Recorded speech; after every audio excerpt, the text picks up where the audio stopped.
Assalamualaikum warahmatullahi wabarakatuh.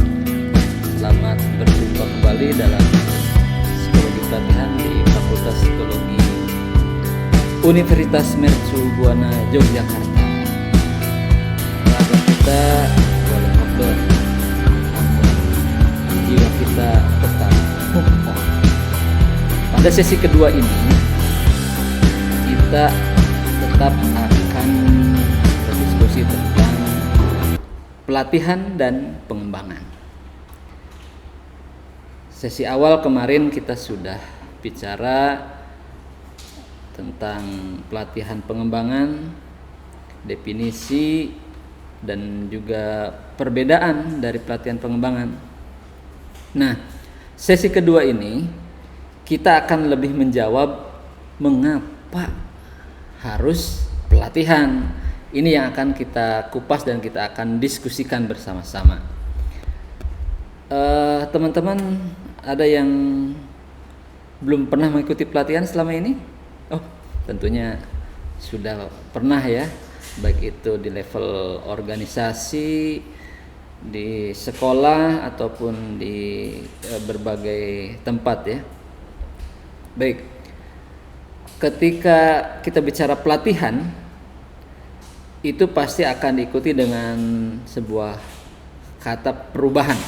Ya, karena pelatihan itu identik dengan goalnya adalah perubahan. Tentunya kalau kita mengenalkan pelatihan dan perubahan hidup. Sebab goal dari semua pelatihan tentunya adalah sebuah perubahan.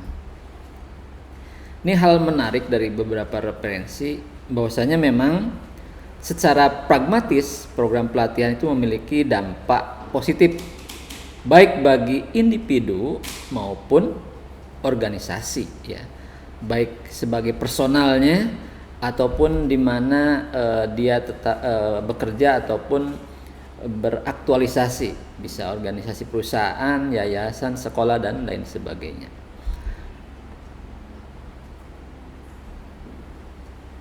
Smith itu bahkan menulis dalam bukunya, ini cukup menarik, bahwasanya menguraikan profil kapabilitas individu dengan skills yang diperoleh dari pelatihan akan membuka peluang bagi pengembangan karir individu.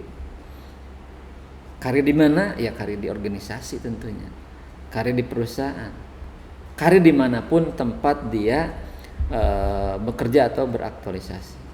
Dalam konteks seperti ini, peningkatan karir atau promosi ditentukan oleh pemilikan kualifikasi skill. Nah, bagaimana memperoleh skill itu? Ya tentunya adalah dengan pelatihan. Masih dalam buku yang sama, Smith menuliskan bahwasanya pelatihan ini bisa memberikan kontribusi terhadap 3 permasalahan di organisasi. Permasalahan apa aja itu? Pertama, pelatihan dan pengembangan itu bisa meningkatkan produktivitas. Artinya memang ketika ada penurunan produktivitas, salah satu solusinya adalah dengan pelatihan dan pengembangan. Nah, yang kedua juga ketika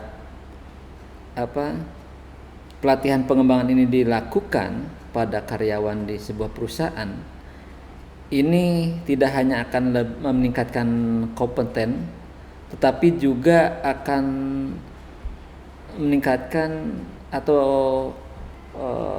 menguatkan kesadaran akan pentingnya sebuah tindakan.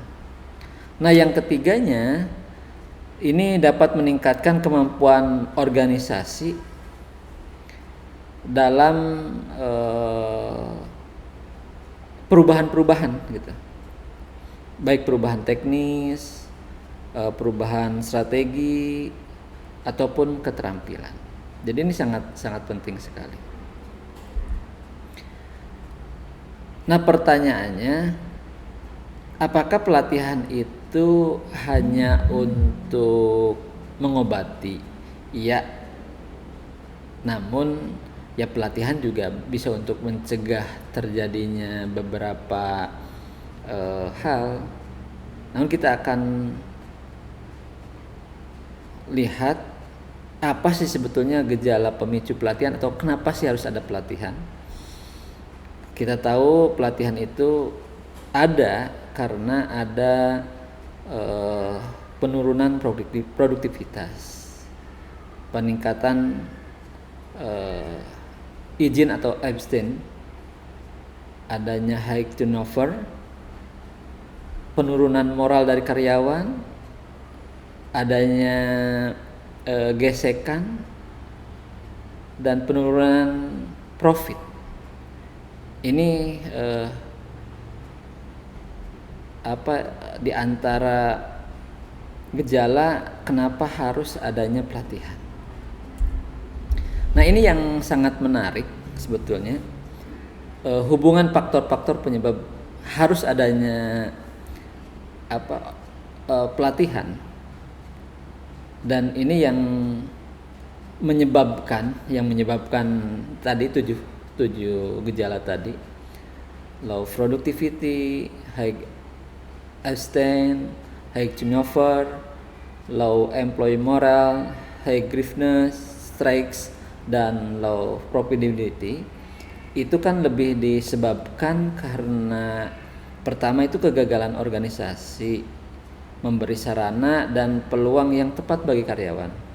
Yang kedua adalah kegagalan organisasi dalam memberikan motivasi kepada karyawan, dan juga kegagalan organisasi dalam memberikan pelatihan yang efektif, sehingga timbul gejala yang 7 tadi.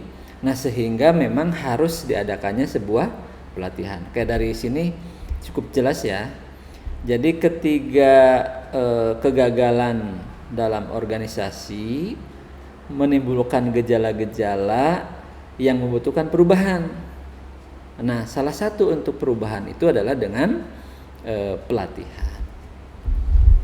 Jadi kalau misalnya kita boleh simpulkan, dan ini ditulis dalam salah satu buku Byers and You, bahwasanya pelatihan adalah proses pembelajaran yang melibatkan penguasaan keterampilan, pengetahuan, sikap untuk meningkatkan kinerja. Jadi ada 3 poin. Pertama adalah keterampilan atau skill, pengetahuan atau knowledge, sama sikap atau affective. Jadi kalau kita singkat, KAS ya, knowledge, affective, sama skill.